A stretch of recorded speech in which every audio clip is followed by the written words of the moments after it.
오늘 아침 우리에게 주시는 하나님의 말씀은 디모데전서 6장 11절부터 14절까지의 말씀입니다. 오직 너 하나님의 사람아, 이것들을 피하고 의와 경건과 믿음과 사랑과 인내와 온유를 따르며 믿음의 선한 싸움을 싸우라. 영생을 취하라. 이를 위하여 내가 부르심을 받았고 많은 증인 앞에서 선한 증언을 하였도다. 만물을 살게 하신 하나님 앞과 본디오 빌라도를 향하여 선한 증언을 하신 그리스도 예수 앞에서 내가 너를 명하노니, 우리 주 예수 그리스도께서 나타나실 때까지 흠도 없고 책망받을 것도 없이 이 명령을 지키라. 오늘 우리에게 주신 하나님의 말씀입니다. 성도 여러분, 오늘도 하나님께서 새 생명을 주셔서 새 날을 맞았습니다. 사순절 제18일째 되는 날인데 우리에게 생명 주신 하나님 은혜에 감사하고, 또 각각 살아가시는 우리 성도들의 삶의 자리에서는 하나님의 은혜와 하나님의 덕을 마음껏 누리고 또 베풀고 나누는 삶을 살아가실 수 있게 되기를 축복합니다. 여러분 한번 이런 생각 해보셨는지요? 여러분에게 호칭이 몇 가지가 있습니까? 여러분은 어떤 이름으로 불리는 것을 가장 좋아하십니까? 저도 생각해 봤어요. 저에게 다양한 호칭이 있을 것 아니겠습니까? 아내가 볼 때는 저는 남편이고요. 제 자녀들이 저를 볼 때는 아빠입니다. 또 제가 우리 남매들 사이에서는 오빠이겠고, 우리 부모님이 볼 때는 아들이겠지요.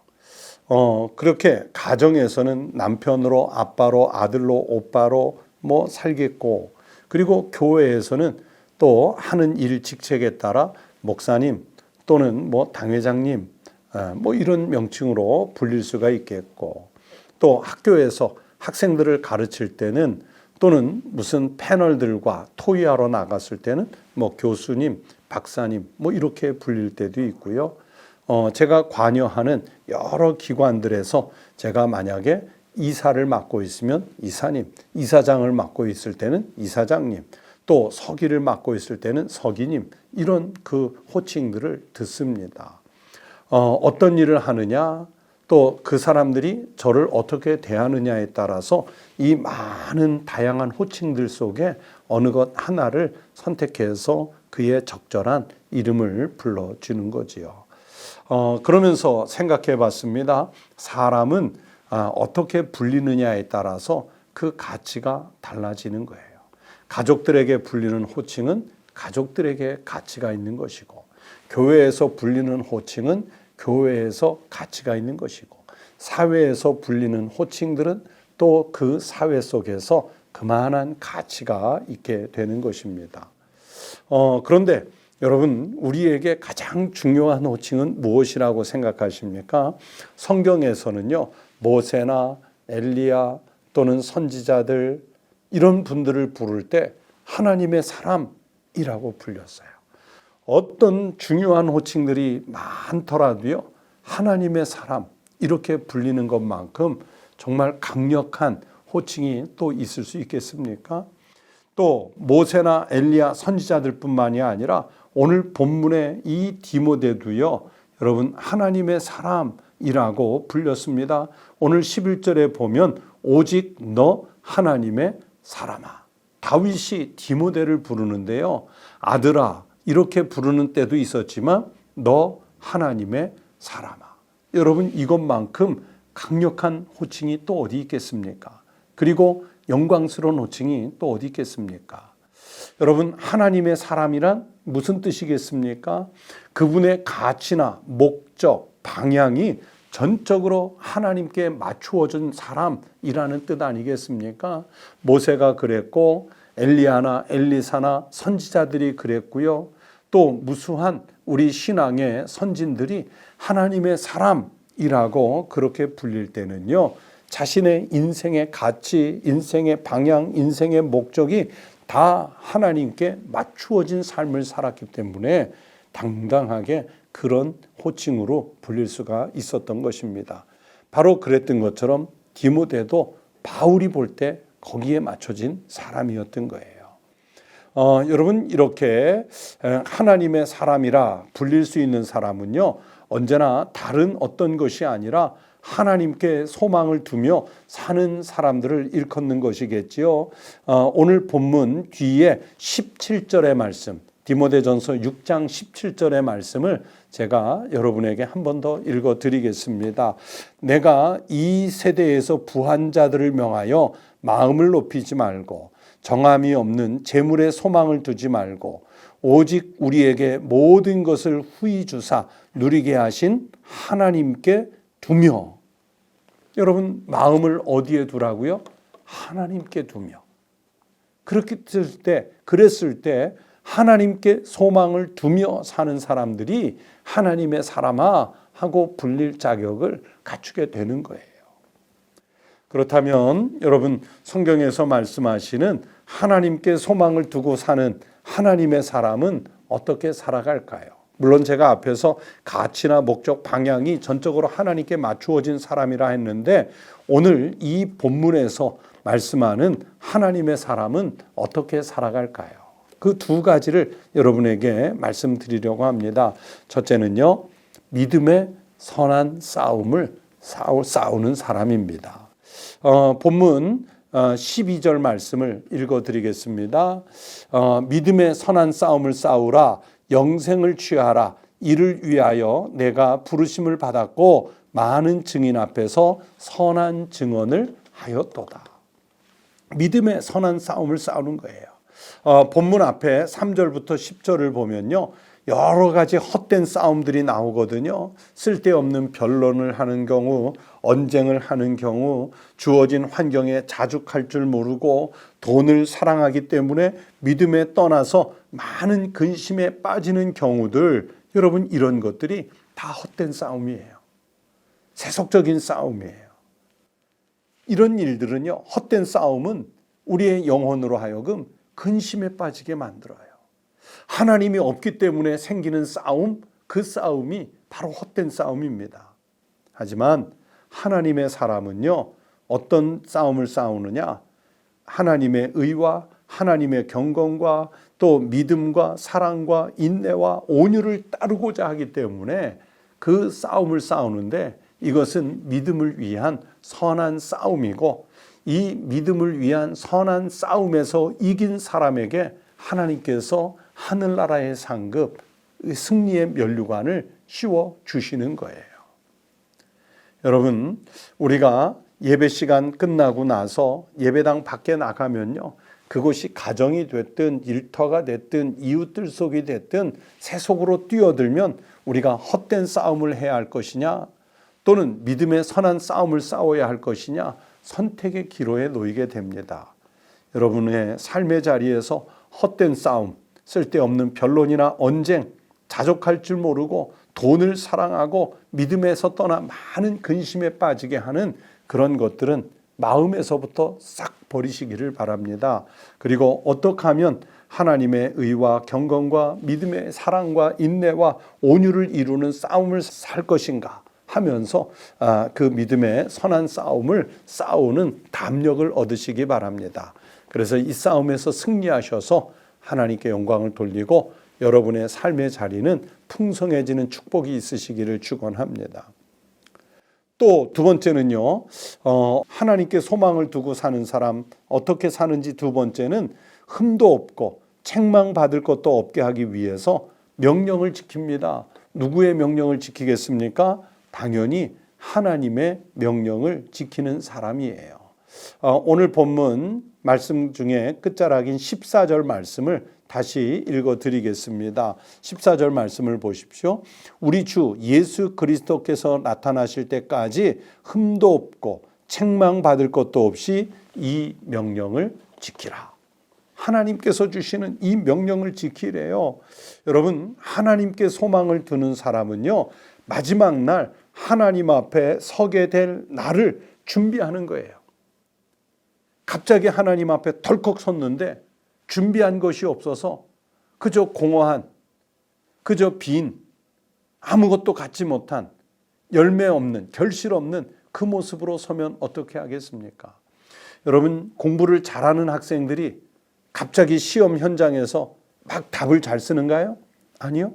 그 시험을 잘 보기 위해서 짬짬이 오랜 시간을 두고 공부해온 것 아니겠습니까?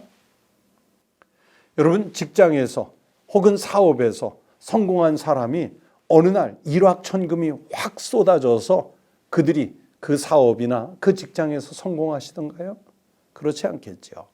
이미 기획 단계에서부터 또는 진행하는 과정에서 얼마나 잘 준비해 온 과정 때문에 여러분 그 성공을 누릴 수 있는 것 아니겠습니까?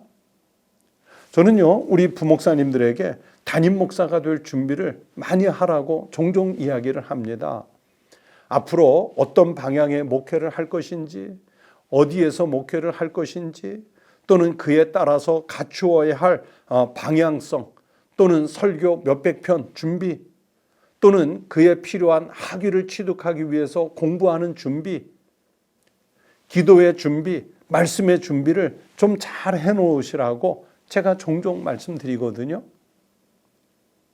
그게 준비된 사람이 일을 하는 거예요. 어느 날 갑자기 덜컥 우리 교회 와주십시오. 우리 직장에 와주십시오. 우리 사업 같이 하십시다. 그런 기회는 오지 않습니다. 하물며 하나님께 소망을 두는 사람은 하나님 앞에 서게 될 날을 준비하잖아요. 그냥 사람이 살던 대로, 흘러가는 물대로, 바람이 부는 대로 그렇게 살다가 하나님 앞에 갔을 때 뭘 준비하고 왔느냐? 하나님께서 우리에게 열매를 요구하시면 여러분은 무엇을 펼쳐 놓으시겠어요? 그래서 오늘도 하나님께서 주신 명령을 힘써 지키기를 다하라고 말씀하시지 않습니까? 여러분 13절 말씀을 한 번 더 보십시오. 만물을 살게 하신 하나님 앞과 본디오 빌라도를 향하여 성안한 증언을 하신 그리스도 예수 앞에서 내가 너를 명하노니 그랬잖아요. 여러분 그 앞에 설 날이 분명히 있다는 말씀입니다. 이렇게 살아갈 때 하나님께서는 모세를, 엘리야를 또는 엘리사를, 다양한 선지자들을, 그리고 오늘 본문에 디모데를 너 하나님의 사람아 이렇게 불러주신 것처럼 우리도 하나님 앞에서 너 하나님의 사람아 이렇게 불릴 날이 있게 될 줄로 믿습니다. 하나님 앞에서 불리기 전에 아마 가족들 속에 또는 이웃들 속에서 하나님의 사람이라고 그렇게 인정을 먼저 받는 날이 반드시 있을 것입니다. 어떻습니까, 여러분? 여러분은 하나님의 사람아 이렇게 부름받기에 합당한 삶을 살고 계십니까?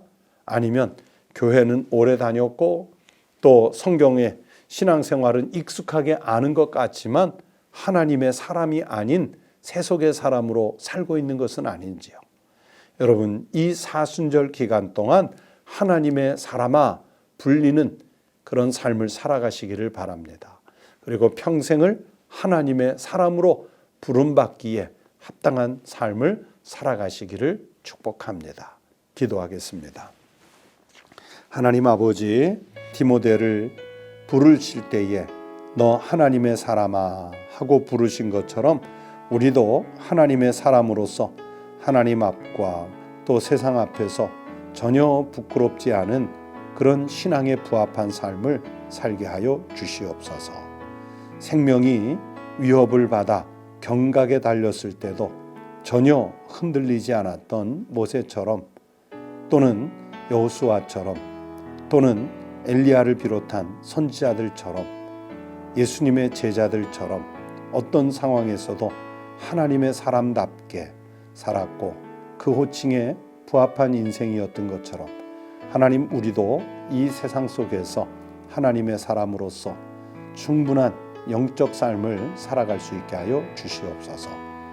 먼저 가까이에 있는 사람들이 우리를 하나님의 사람으로 인정하고 또 하나님께서 하나님 앞에 우리를 세우셨을 때 하나님의 사람이었다 이렇게 칭찬받는, 그래서 주님으로부터 영광의 면류관을 받는 거룩한 삶을 살게 하여 주시옵소서. 하나님 아버지, 사순절 기간을 살고 있습니다. 우리가 지키고 살아야 할 믿음, 우리가 십자가를 질지라도 그 길을 담대하게 가겠다고 하는 큰 믿음으로 사순절을 지내게 하여 주시옵소서. 오늘 아침도 주님 앞에 기도하는 성도들의 기도와 간구와 도구와 감사를 들으시고 연락하여 주시옵소서. 오늘 하루의 일과도 주님께 맡기니 인도하옵소서. 예수님 이름으로 기도드리옵나이다. 아멘. 오늘 화요일 아침 같이 기도하실 제목 몇 가지 나누겠습니다. 첫째는 오늘 들으신 성경 말씀과 하나님 말씀을 생각하시면서 우리가 하나님의 사람으로서 하나님 앞과 세상 앞에서 부끄럽지 않은 신앙인으로서 살겠다는 결단의 기도를 드리겠습니다. 또 두 번째는요, 여러분 계속 나라가 혼란스럽지 않습니까? 거기에다가 국회의원 선거까지 이제 점점 눈앞에 다가오면서 정쟁으로 인한 그 국론의 분열 또는 정치적 이념, 사상, 생각 이런 것들 때문에 다가오는 혼란이 많이 있습니다. 이런 속에서 나라가 좀 평안하고 우리 국민들이 안전하고 우리 모두가 좀 행복한 일상을 살 수 있는 편안한 나라가 될 수 있게 해달라고 기도해 주시기 바랍니다. 그리고 이 세계가 지금 모든 자연재해, 예상치 못했던 험한 일들이 일어나고 있습니다. 하나님의 창조 질서가 잘 보존되고 그리고 우리 인간의 탐욕에 의해서 훼손된 것들이 다시 회복되는 그런 역사와 은혜가 있게 해달라고 같이 기도하십시다. 그리고 사순절 기간 여러분 기도하시는 제목들 같이 내놓고 기도하십시오. 다 함께 기도드리겠습니다.